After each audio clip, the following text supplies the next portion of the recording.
just where I'm storing the bikes at the moment.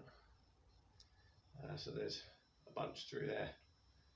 There's this beautiful big old cargo bike of mine here, and you will notice the back wheel is missing.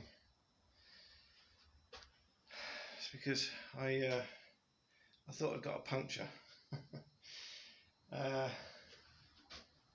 I have got a puncture in the tube, but I've been running Schwalbe Marathon Plus tyres on this bike since it was new.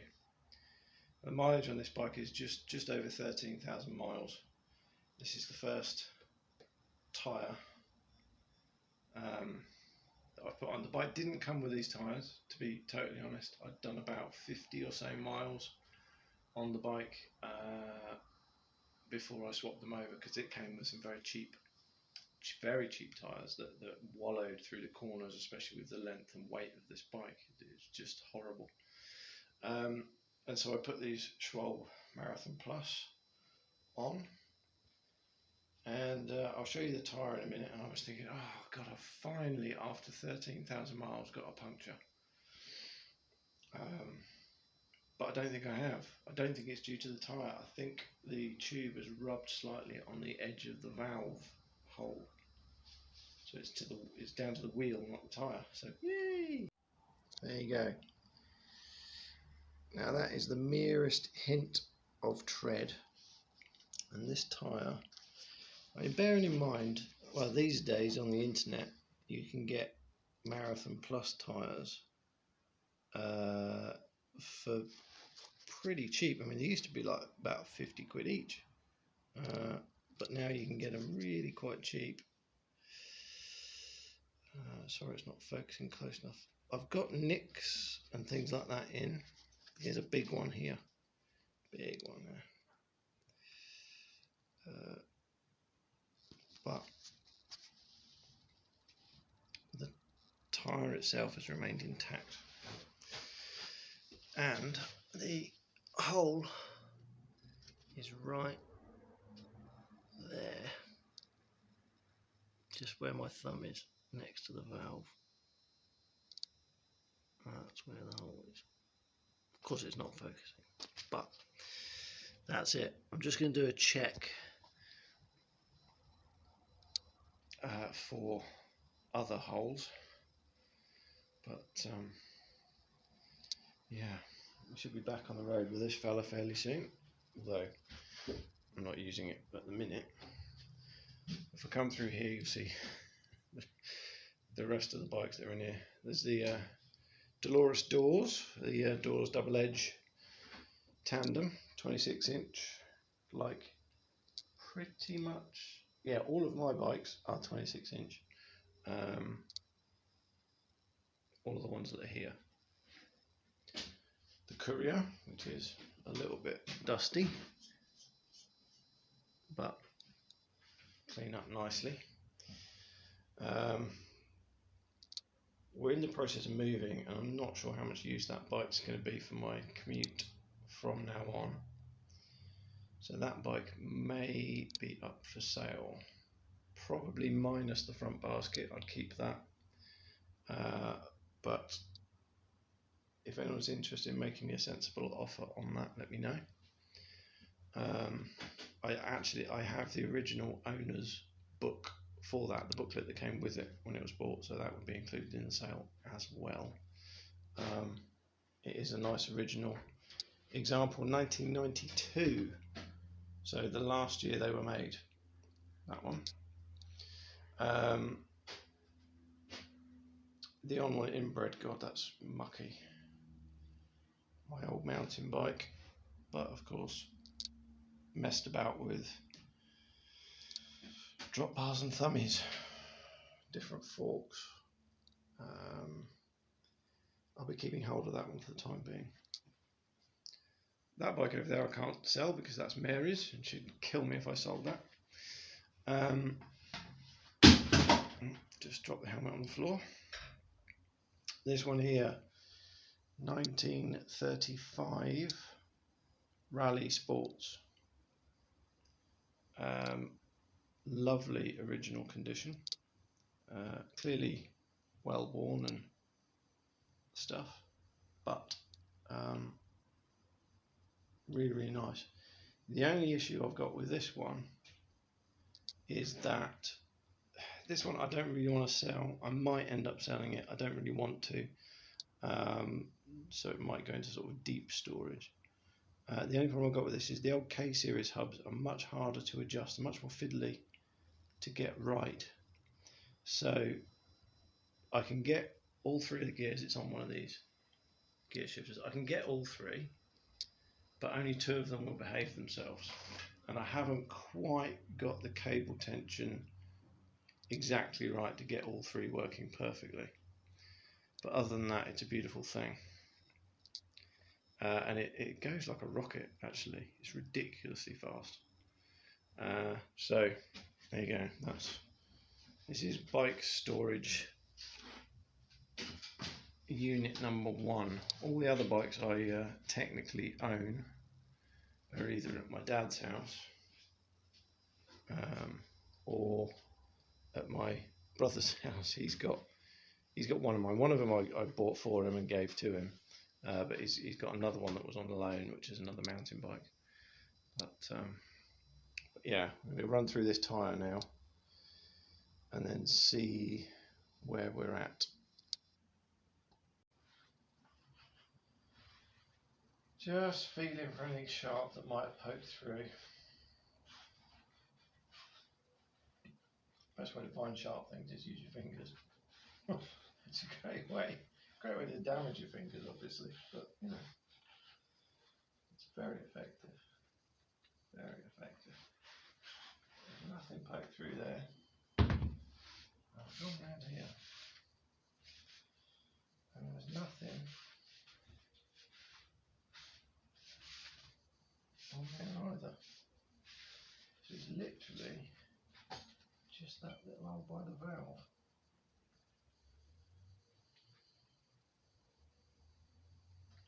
It's right on the edge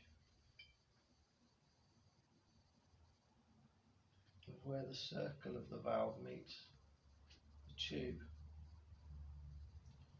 So I don't even think it's a proper pinch. I think it's like wear and tear. Oh, it's a lovely breeze. Oh, it's a lovely breeze.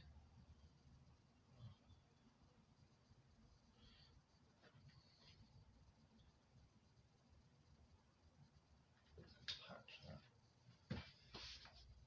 Got to patch it.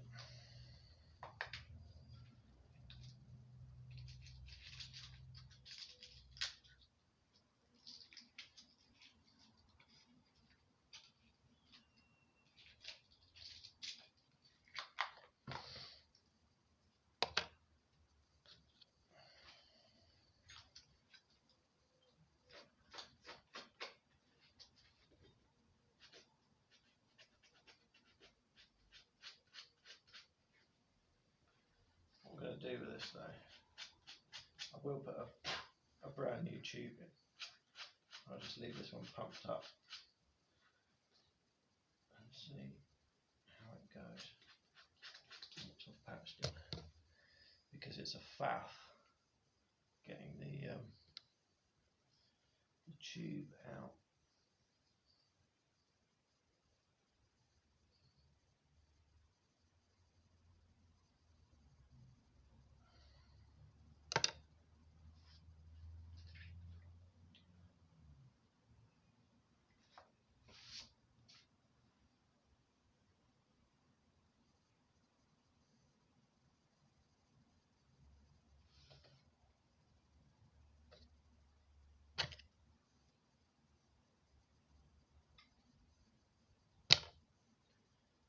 So sorry, it's a faff getting the wheel out.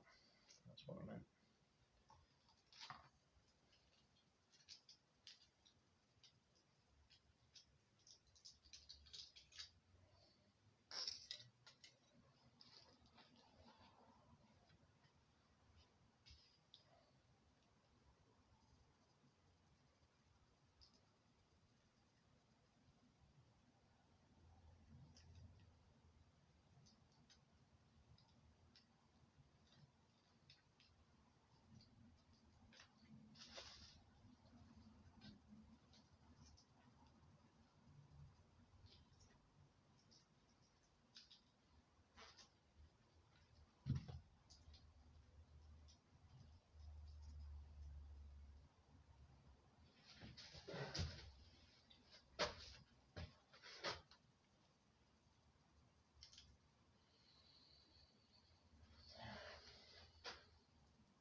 patch right next to the valve.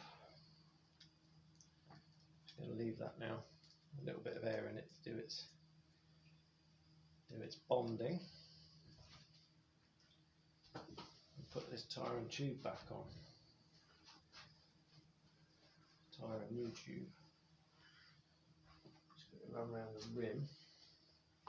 As I say, that tube had failed right next to the rim, and I was thinking it's maybe an edge of the rim, but the rim tape's really good, so it could just be one of those unfortunate things.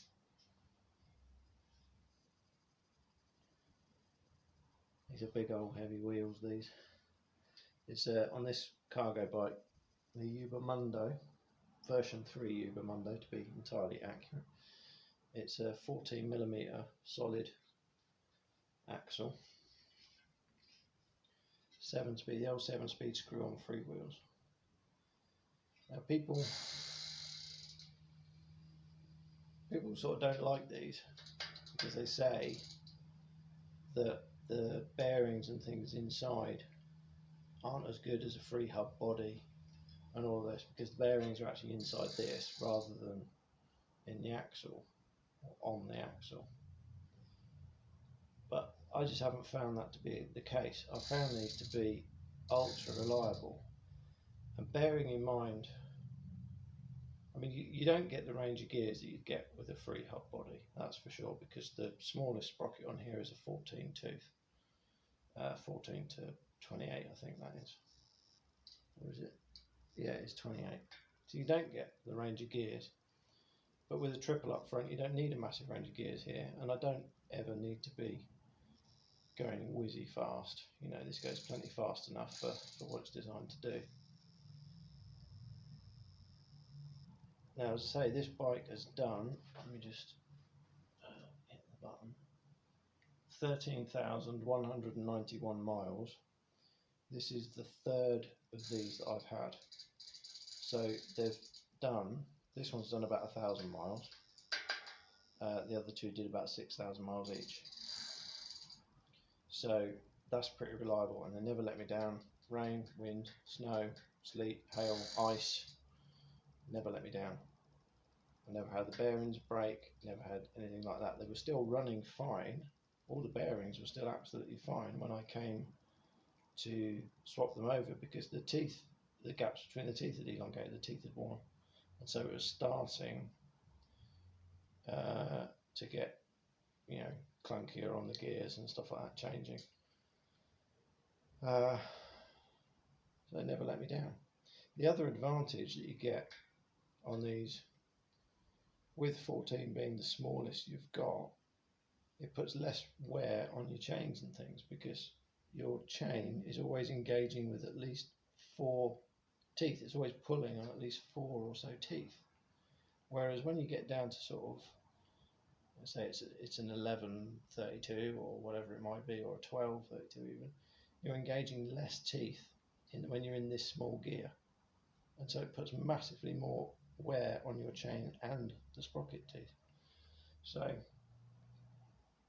you know, I still like the old screw-on freewheels, and you can get screw-on freewheels in 8-speed now as well, because they've obviously downgraded those to screw-ons now. So you can get, yeah, 8-speed. The other thing about this, 48 spokes in this wheel, so again, super tough. But seriously, I need to get one now, so I'm going to stop waffling about my love of this bike.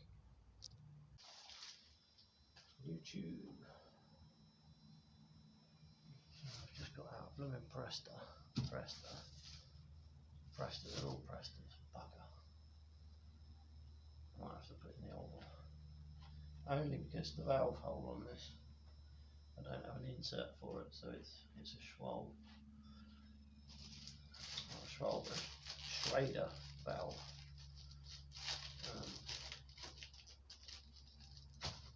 So let's put it in one with a patch on. Just hope and pray it does okay. Right, So, a little bit of air in here. I'll have to let a bit out. But a bit of air is no bad thing to help you get it in. Too much air is, especially on these chunky, stiff tyres. But people say getting tyres on, it's really hard. And it's famous last words, but it's not. Start opposite the valve, get that seated in. I'm going to have to let a little bit of air out of here.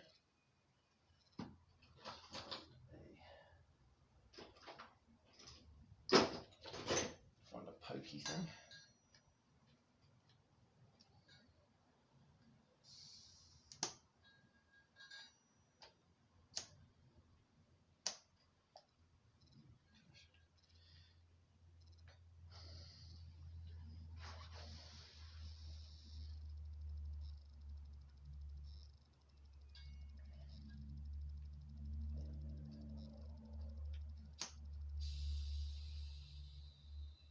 I actually think that valve core might be causing problems as well.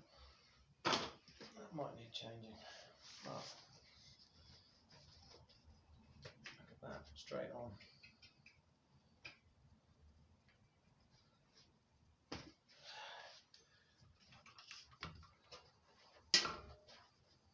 Let's see what happens.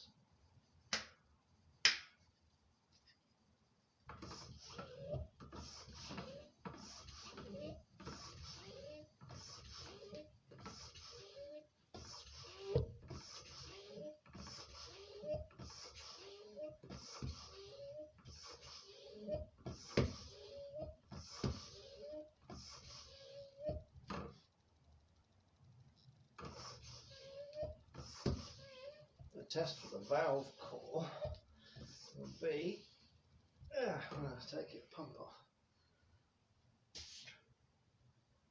So far so good.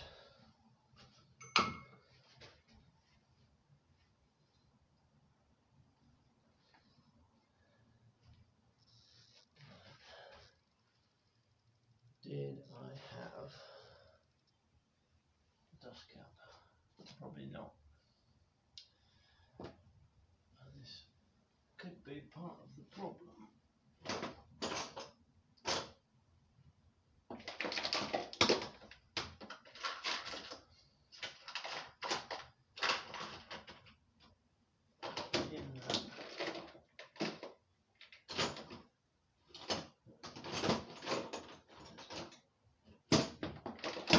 I have had it before on this bike, where dust has got into the valve. I've pumped the tyre up, because it's gone a little bit soft. I've pumped it up and I've pushed a little bit of dust and grit into the valve, and it's meant it hasn't quite shut properly. So I was helping a mate out on a job once. I pedalled over to his house, just give him a hand. Went to go home at the end of the day and flat tyre. I was like, oh no, I've got the first puncture on this tyre, and I was gutted because that was quite a lot of miles ago. But we took the tube off, there was no puncture in it, we couldn't find it. Pumped it back up and it stayed up. And the only thing I can think it is there was a bit of grit inside there, and that's what caused the problem. But yeah, let's see if I can shoehorn this back into this bike.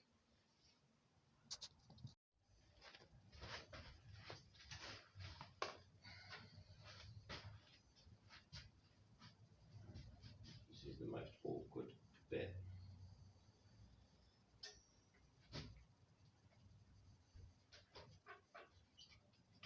Of the whole operation.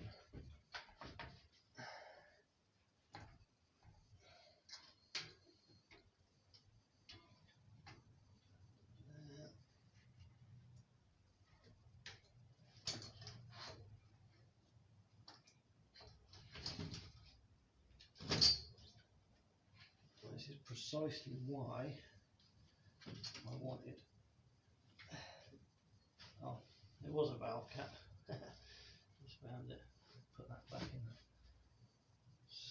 Oh, actually, I'm missing one on this bike on the Surly Troll. Surly long haul trucker. Put it on there. I knew I was missing one on from somewhere. Right. We're in. Kind of. Almost. Disc brake now.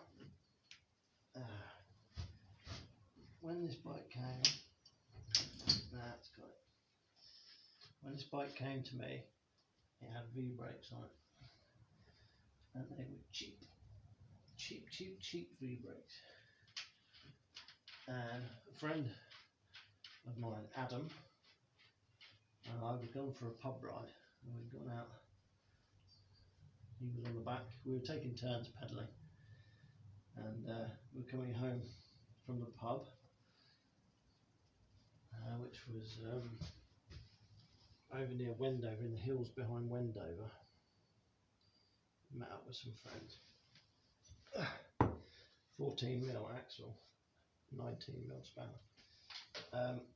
Yeah, we'd met up with some friends, had a few drinks, and we were heading back towards Aylesbury, where my sins I was living at the time.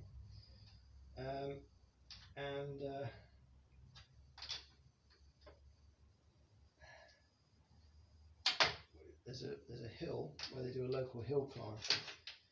We're at the top of it, and we had to go down to the bottom of it. We clocked 40 mile an hour coming down the hill. Now, let's put this into context. The bike weighs 35 kilos. That's when it's empty. I, at the time, weighed about 75. So what's that, 110? And let's be kind to Adam and say he weighed 90 kilos, but I suspect he's more like 100. So we'll say it's 90. So it's 200 kilos, us and the bike and him. Us and the bike doing 40 miles an hour down this hill. There's a T-junction at the bottom. And I started braking a long way before the T-junction. And before we got to the T-junction, I think we both had our feet down on the floor. Just because it was one of those moments where you suddenly realise that the bendy V-brakes and the slightly cheap levers just don't do the job at all. So instantly after that, I bought these. These are Avid BB7s, cable disc brakes. I mean, obviously the mounts were already there for the discs. And these things are just phenomenal. I've got a standard, I think it's standard. I know this one's a big one on the back. What we got? I think there might be a 200mm 185. Oh, I can't tell. Tektro 180. That's a 180mm disc, so not massive. And the front one, what's that? That's a small one. 160. 160, which is also was standard. And they've been absolutely brilliant. You know, I cannot fault those at all. There we go. Let's put this chain back on, so that's just come off now. Oh. There we go. Magic.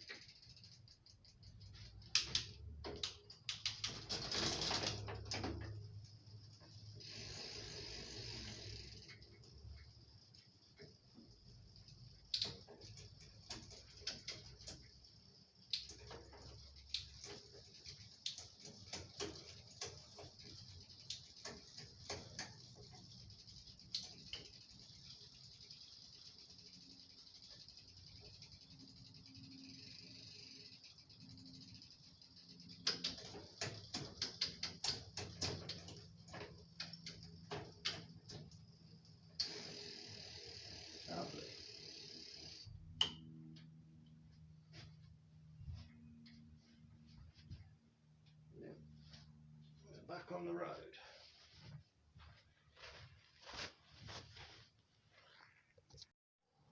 So there you go. All sorted. Just got to put all my tools back in the tool pouch. It's a little wax canvas pouch that I made just for fun. Can't even remember what I originally wanted to put in it, but then I discovered it was great for all my little tools and bits for out on the bikes. And of course, with a variety of bikes, I need box spanners and all sorts of things, because you never know. I don't need the lights in there.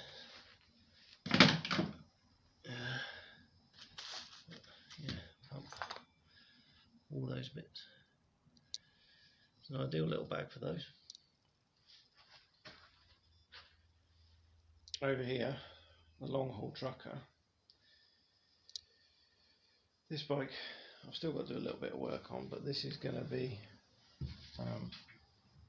my new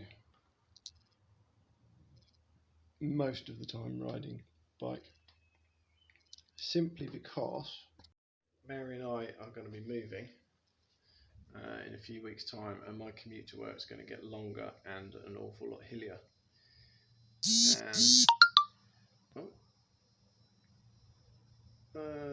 sorry, I just had a message from someone coming. Yeah, my commute's going to get, well, not an awful lot longer. It's going to get longer, and it's going to get an awful lot hillier because I'm going to be on the other side of a Chiltern Ridge. So at the moment, I live right on the edge of the Chilterns, on the edge of the Vale of Aylesbury. So all of my rides to and from work are almost entirely flat. But going forward, I've got to climb over, quite a substantial lump to get to work.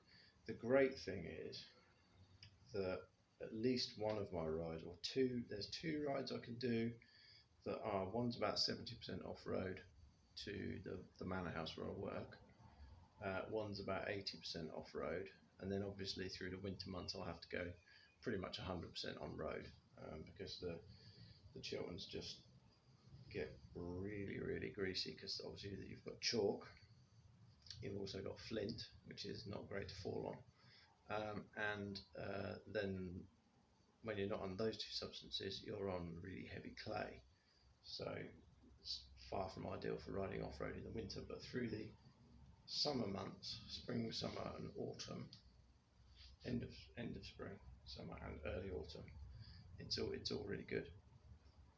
And that bike, the trucker, that will cope quite nicely with that, and it gives me all those different options. But I do need to improve a couple of bits on it yet. I built it up out of old parts, and the bottom bracket on that is a little bit too long, and so it won't currently drop down into granny ring. And whilst I can ride over everything in the middle ring, just having the granny ring will make it way easier for the end of a long day or the end of a long week, or even first thing in the morning. But I'm actually looking forward to getting to use that bike properly, because at the moment I bought it, I didn't really ride it, and every time people see me they go, "Oh, Surly Long Haul Trucker, fantastic bike," and I'm like, yeah, it's alright, but it's because I haven't fallen in love with it yet, I haven't ridden it enough. So I'm kind of really looking forward to doing that. It'll be really good. So there we go. There's a little bit of a bike update. Crazy. Thanks for watching. If you've stayed this far, I really appreciate it. Yeah.